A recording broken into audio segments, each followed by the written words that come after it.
Well, I am the founder and co-owner of the Mischief Makers channel. We actually started a while ago, but we only uploaded videos recently. And might I add, they are doing extremely, extremely well. I was shocked. But fuck yeah, that's basically that. We do comedy pretty much, a lot of funny moments with a little bit of a deeper meaning behind those, if you will. So, what inspired you to start creating content for VRChat? Well, that's where the deeper meaning kind of comes in. Is I've noticed a lot of people in VR chat are way too sensitive. A lot of people these days, especially in VR chat, don't really know how to take a joke, and I suppose that's to do with the social anxiety because of socializing outside. They instead choose VR chat, which is a more safer alternative.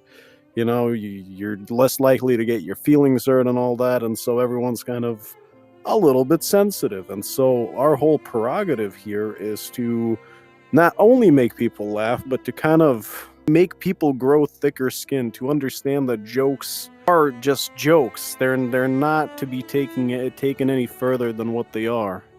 So, can you describe your journey into VRChat content creation? What was your initial experiences? In terms of content creation alone, Yes. okay, so pretty much I dabbled in content creation for, funny enough, over a decade. But only when I picked up VR chat, kind of the fucking whole hobby resparked itself again. So I initially started playing VR chat probably this year, late March. Yeah, something like that. And quickly I found friends there who were on the same page as I am. We started a VR chat group for audience anarchy mainly, and we noticed that we kind of like fucking with people. We like getting reactions out of them because of the outlandish shit we say. So we thought, you know what, we might as well start uploading. We'd be stupid not to do it. So, how did you decide on your specific style of content creation? Did it evolve naturally or was it a conscious choice? To answer your question, I first have to ask a follow-up question. What do you mean by that? Do you mean my editing style, or do you more mean my comedy style and the way I present myself to people? We'll be talking about the editing style later, but right now I'm talking about you're doing comedy sketches, right? Or you're just walking up to people, getting interactions. How did you decide to do that and not something like, I don't know, maybe doing voice trolling or something? Well, because, like I said, people on VR chat are very easy targets. Like yesterday, I filmed this one thing. I went to a bar instance, right, and everyone was, well, lo and behold, intoxicated like crazy. And this one guy just started saying, "Oh, I have a haptic feedback suit on." And the moment I heard that, I'm like, okay, I gotta say something. Like, come on, you're announcing this shit out loud. Like, I gotta do something. So I put on an avatar where I'm basically a doctor about to do a physical, and I'm like, all right, Mhm. boy, bend over. And so, yeah, I kind of shoved my hand down the guy's behind, if you will. I don't know how PG I gotta be here, but yeah, he started. Oh, I don't censor a thing, so you can be free as ever. You can say whatever you like. Oh yeah, so the guy started screaming like crazy. He's like, "No, I can feel that. I can feel that." And I'm like, "Can I get some help over here?" So like about 3 women in VR chat just kind of surrounded the guy, and everyone just started like going to town on that guy. And so it just ended up being a very, very surreal and hilarious experience. So yeah, no, I pretty much just do what you told me I do. I walk up to people, get interactions and shit, but I don't try to be a dick, like I don't try and troll people. More or less, I just Mhm. kind of try and get people out of their comfort zone because it's very easy to be comfortable, but the moment you're out of your comfort zone and something challenges your sense of humor, your beliefs even, naturally humans don't really know how to react other than laugh. And then, maybe afterwards they walk away, a little bit more open-minded. So, can you walk us through your creative process when developing video ideas? Do you plan your content ahead of time, or do you like freestyling your sessions? And also, what is your editing process like? Yeah, so it's more or less just freestyling. Like I said, I'm not the only guy in Mischief Maker, so I usually hit up one of them, and if none of them are available, then I guess it's solo time. But if they are, regardless if I'm solo or not, we usually just hop in random worlds. Doesn't really matter what kind of world, and we just kind of walk up to people, trying to see what they're trying to say, fucking, and then kind of starting to kind of snowball off each other. And so that usually leads to some pretty funny moments and a lot of not so funny moments. Believe it or not, I cut out a lot. Like my latest video, yeah, if I wouldn't have cut out the mic, like I pretty much left like 5% of the footage I actually gathered. And if I would have left all of it in, well, let's just say my channel would be probably terminated because of the shit that is said here and there. And yeah, after I fucking get finished filming, that's usually about 7 to 8 10-hour clips. And then I dedicate a whole day, sometimes multiple days, depending on how much footage. And yeah, I just sit through, cut them, and Premiere Pro. Fucking, it's tedious. Like I said, I have over a decade of experience in editing, and throughout the decade, I actually fucking despise editing. It just got so repetitive to me, but I'm the only one who does it, the only one who knows how to do it from my entire team, so I do it. And, the editing part takes me around an afternoon if there's little footage, and if there's a lot, like I said, could be up to a week even. But yeah, that's pretty much the process. Mhm. So, what kind of feedback do you typically receive from your audience?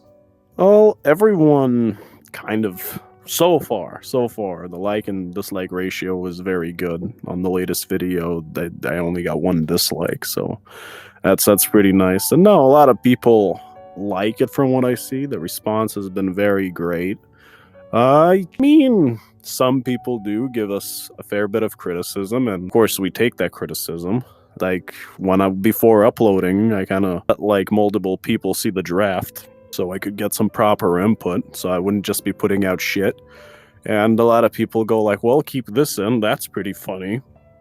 Maybe you could do this and that." And I'm like, "All right." And so when I do listen to the people and actually follow through, the response is overwhelming. But from past experience, if I choose to overlook anything and kind of rush it or just be like, nah, reviews are shit, and then I'll get pretty shit feedback. So far, very, very, very overwhelmingly positive feedback. So, have you ever received comments from the people you've interacted within VRChat? No, unless they're my friends, no. We're still very, very new on the whole YouTube scene. We're very small in terms of subscribers, so I don't really run into people. I mean, as far as comments go, no, but I have had people being like, "Hey, I saw your video," and I'm like, "Who are you?" And then they go like, "Oh, we've never met, but I saw your video." I'm like, "Oh, well, that's surreal." And yeah, that's pretty much what we get so far. So, how do you navigate the community dynamics within VRChat? For example, there are things like phantom touch players, age regressors, like disorder fakers. The list could go on. Oh, we have a very, very thorough way of handling those kind of people. For example, the channel consists of 3 guys. So me, this guy Night Elf, and Mooglaroo Mike. I am kind of responsible for making those I have phantom sense people upset, because even if you do, this is a video game. You have no reason to be a bitch about it. But yeah, so I handle that portion, and the regressors, as you would say, and on all the fake mental conditions and whatnot. Night Elf has his own dedicated channel to just kind of busting those people and exposing them for what they truly are, as a bunch of scumbag liars. Like, just to give you a quick example, his latest video, he caught a guy who was 24, I believe, but he said he had DID, dissociative identity disorder, And he said his alternate personality is 16, so that's why his girlfriend is 50. And he said it's okay for him to do that because his alternate personality is 16, even though he's 24. And the more Night Elf talked to the guy, the more it just seemed like bullshit. And it turns out, dude's just a predator. He's a predator. That's all he is. So that's how we handle that. We have a second channel literally dedicated to busting those people. So VRChat would be a safer community as a whole. Have you ever encountered VRChat families? Yeah. One girl, I want to say 3 months ago, she's like, you're like my VR brother. And I'm like, what the fuck is that? And she goes like, well, you know, like how you have your real family. I'm like, yeah. She goes like, well, I kind of see you as part of my VR family. I'm like, what the fuck is that? What are you? What the fuck is a VR family? I'm your friend. I'm not your fucking brother. You know? And she goes like, no, you totally are. And I was like, you have a VR dad? And she goes, yeah. How old is he? She goes, oh, he's 19, and she was 18. And I'm like, so you call a guy 1 year older than you daddy, pretty much? And she goes, yeah, because he is my dad. And that moment, she got blocked. But that just kind of the whole VR family thing. It's mind-boggling to me. I know where it stems from. Sorry, am I rambling too much? No, talking is perfect. That's what this is all about. It's all about you. Oh yeah. Fucking, I know where it stems from. Probably lack of a family IRL, trying to fill the void. Like, oh, my dad never understood this, but this guy totally does. So he's like my dad now. I understand where that comes from, but in a way, that's very shallow, and also it's very toxic. It's toxic to your own mental well-being, is because you kind of disattach yourself from reality when you start going into the whole, oh, he's my VR dad, she's my VR mom, because that's not real, you know. And even in VRChat, you know, a virtual reality world of make-believe, you still have to be somewhat, well, real, because I've seen a lot of people who just get lost in it, who start living VRChat like it is their life, and it ruins them. And so this is no different. And so I tend to avoid those people, but before, you know, I completely run away from them, I do give them a fucking scolding, trying to kind of snap them out of it, because it's toxic. It's very, very, very bad for them. It's bad for everyone. So has there ever been a moment where something just played out perfectly without you having to do much of the comedy? Yeah. Yeah, there has. Fucking our first video that we uploaded about a month ago, this guy invited us to Nazi Star Wars. He told us it was Nazi Star Wars. And we're like, what? Okay. That sounds fucking interesting. And we showed up, and it wasn't Nazis, so the guy lied to us. But besides the point, fucking those people in that group and in that instance, they were heavily role-playing fucking stormtroopers and like the whole Star Wars fucking shtick. It was great. All we had to do was just not play along, and that just gave us amazing reactions. Like, amazing reactions. We barely had to move a finger. Like, their quote unquote general walked in at one point, and he was wearing like a very, I don't want to say anti-Semitic avatar, but it was, it could be implied as such. And I just looked over at the guy, and then I look over at that my friend Mike, and I go like, bro, look at that. That's Hitler. Guy just stoically stared at us. It was insane. Truly, that was that one instance where everything just fell into place. So I don't know if you knew this, but the stormtroopers and all that, they're actually they are based off of Nazis. Oh no idea. I've never actually seen Star Wars. Yeah, the creator, I think George Lucas, yeah, he just based it all off of that. Oh, so it's not that far-fetched then, huh? Yeah. Well, the more I know, I guess. But yeah, no, it was fucking surreal. So what sets your content apart from other VRChat creators? Oh, I see. I don't look at it like that, because if I were to say something that, oh, my content is different from somebody else's, that would mean that I'm implying competition.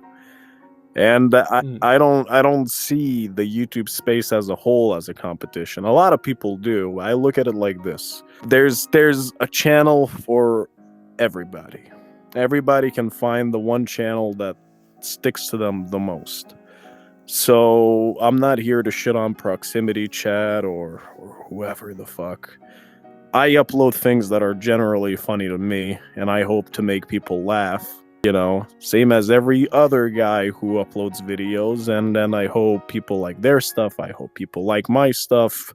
Maybe if I had to say one thing that might be a little bit different just from what I saw, we are just heavily more offensive. Like, our channel is not PC whatsoever. Like, you will hear all the naughty words that nobody else would say. So, are there any specific themes or messages you like truly aim to convey and through your videos? Yeah. Kind of that life is too short. Don't take everything seriously. Life on its own is a joke. It is. It's one massive joke if you think about it. I'm gonna go into a little bit of existentialism right now, but basically, we don't know the meaning of life. We don't know why we're here. Everybody's just trying to get by. And if you get too serious in life, the life's gonna just rush on by you. You're just gonna miss it. So my whole message is to don't take your life that seriously. Learn to laugh. Learn to take criticism. Learn to be human. Because a lot of people will get caught up in the grind and they will forget who they are as people. They're gonna get depressed. So just relax a little bit. All right, so how do you handle potentially harmful situations or behavior in your content? Like, are there any moments where the players you interact with just take it too far?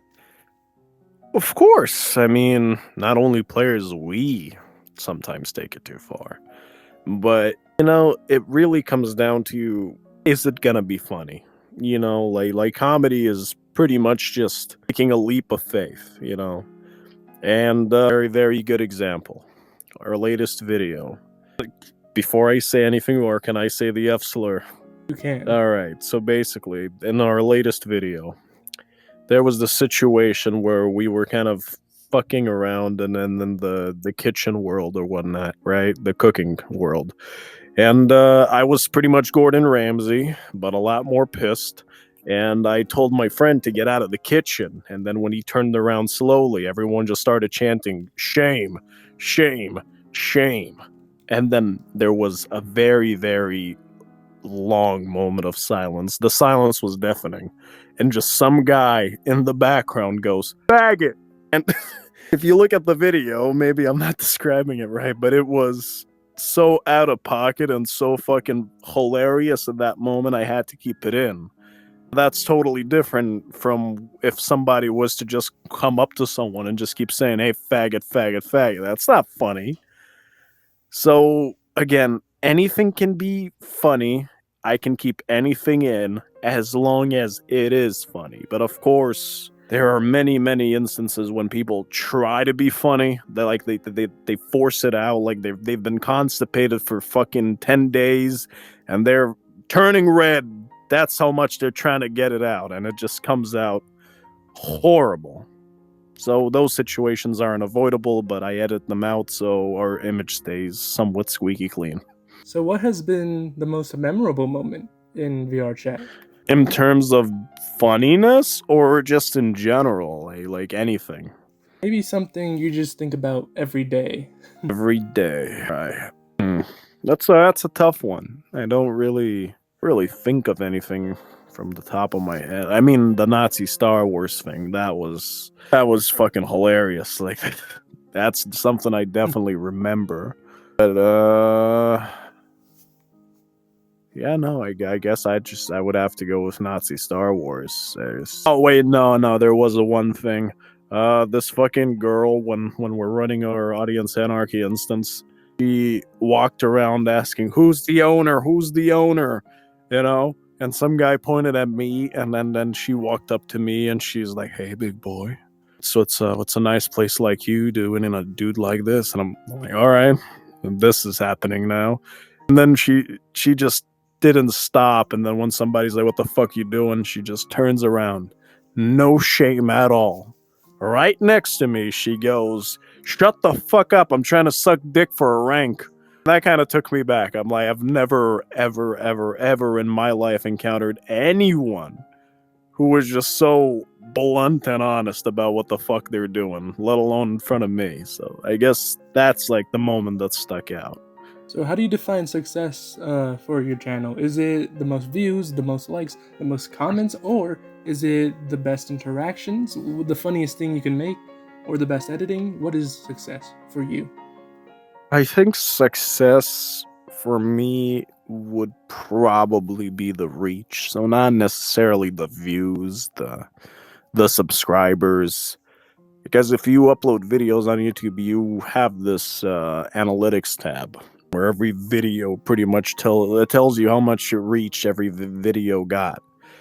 And so reach does not translate to views at all.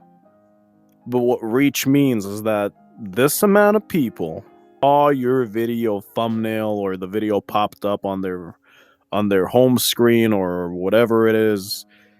That's what kind of tickles my fancy, because I was seen for a little glimpse of a second. I was seen on somebody's homepage, and that to me is great, you know.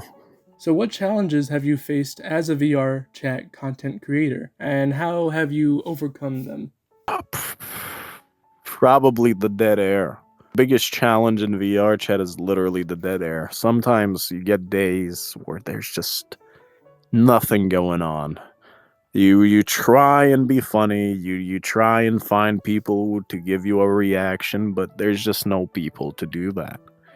And you have this day wasted of potential content, but just if I was all about trolling, probably I'd get a video out every single day because it's very easy to piss off people, but it's way harder to actually make a funny situation happen.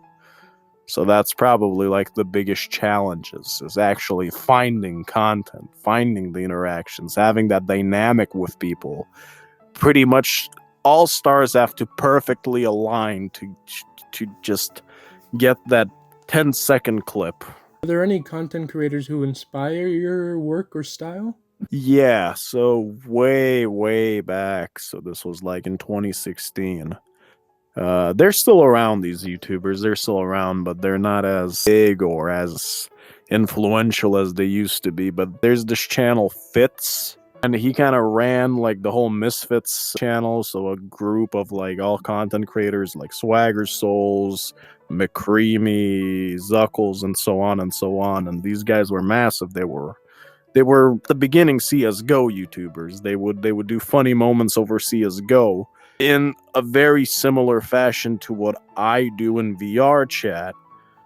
So yeah, I got my inspiration from them because to me that was just peak entertainment. You just a pretty much a non-stop stand-up comedy routine for like 15-20 minutes.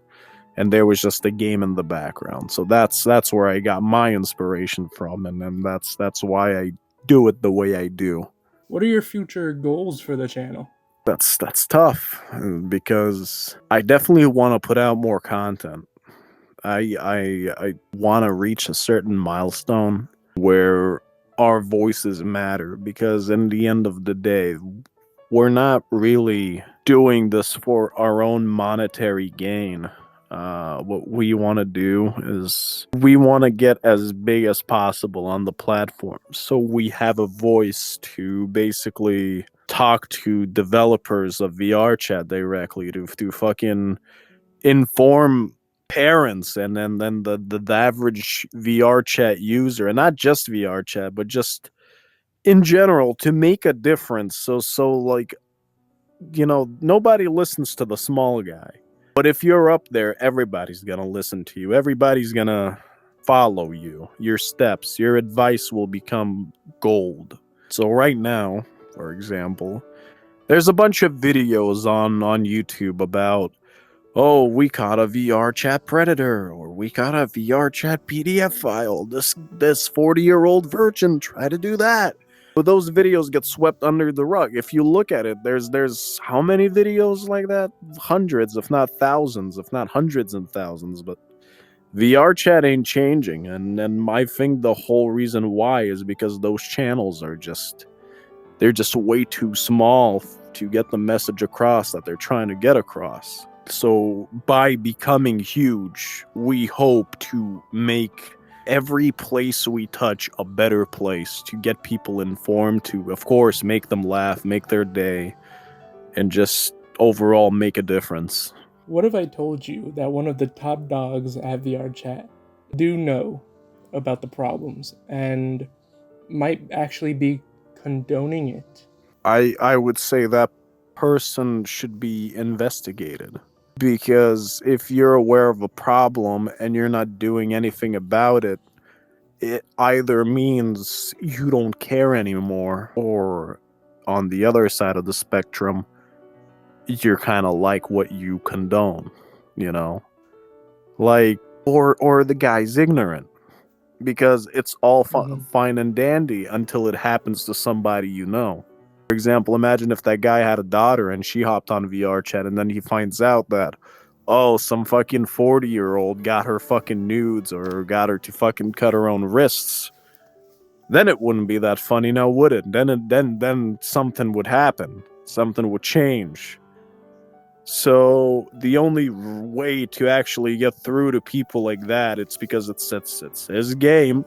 If enough people listen to you and follow you, and if you tell them that, hey, don't do this in VRChat, don't support this place, don't go there, or in general, here's a better game than VRChat, and the game loses the ratings, it loses the player base, that's when they're gonna start to listen, because now their pockets are getting hurt. So that's pretty much the only way to solve the issue if it's like that.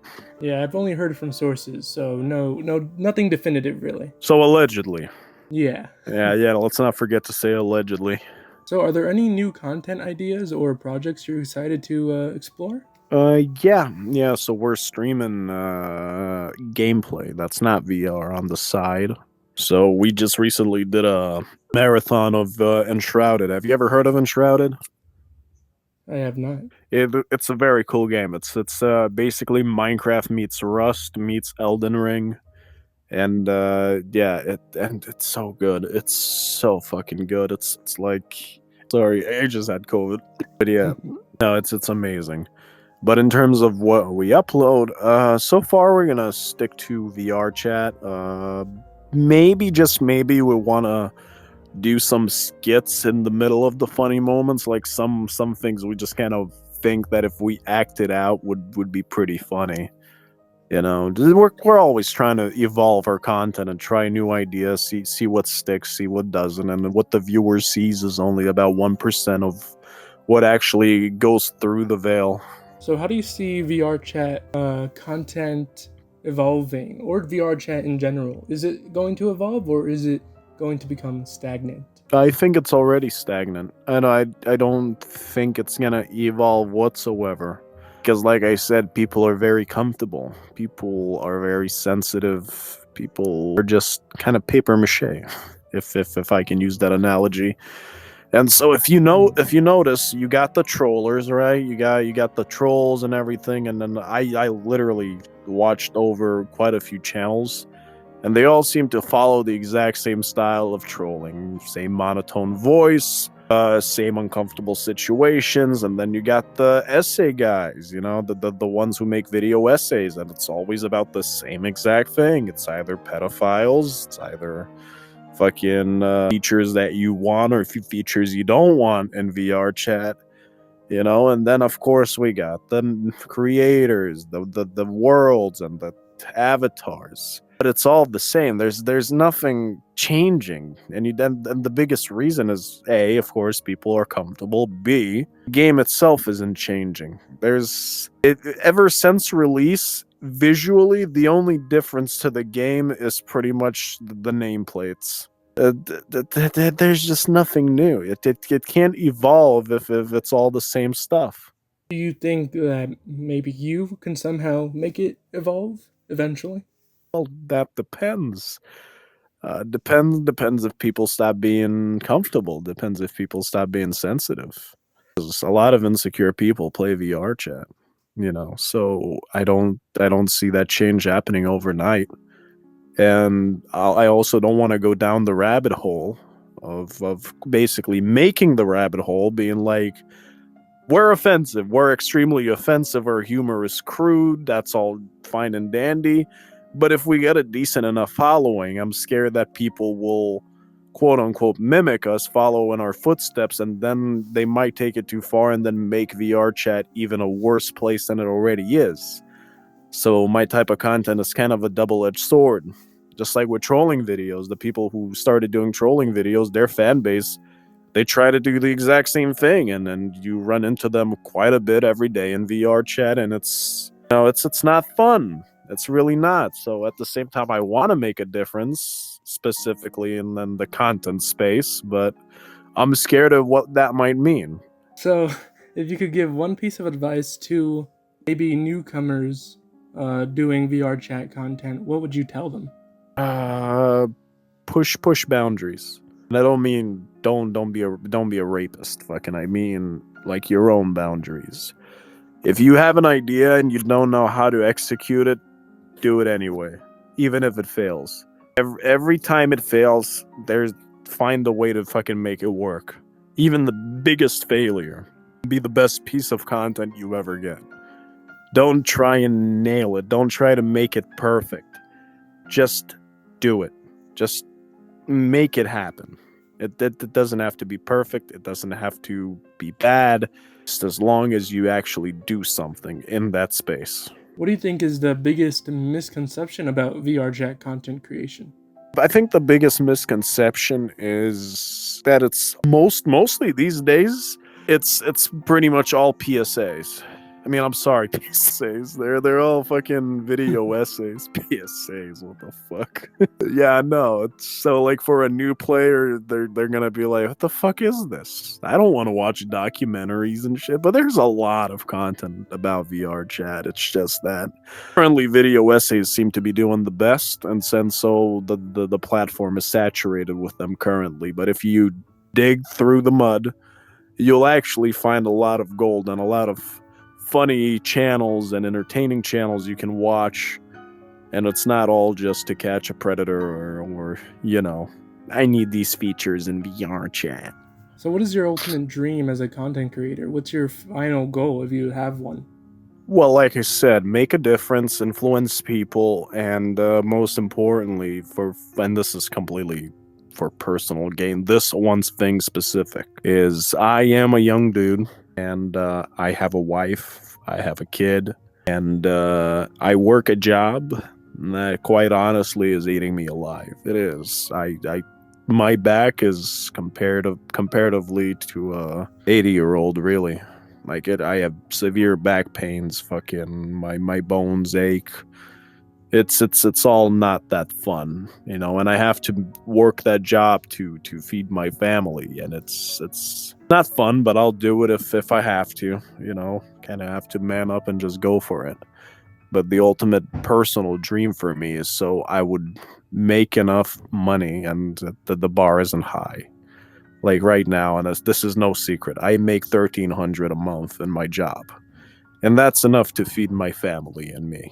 So if I made at least $900 off of YouTube every single month, that's it. Like my personal dreams that are to do with me and my family, that's fulfilled. That means I can stay home, I can get to do what I love, and I can spend time with my son. I can watch him grow. I can have a stronger family bond than I do right now.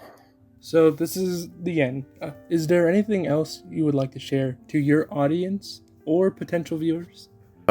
Subscribe to Mischief Makers. I promise at least one of our clips will make you laugh. I hope to see you in our instances. I hope to see you in my channel. And most importantly, guys, Remember, any bad situation can be a funny situation if presented and prepared right.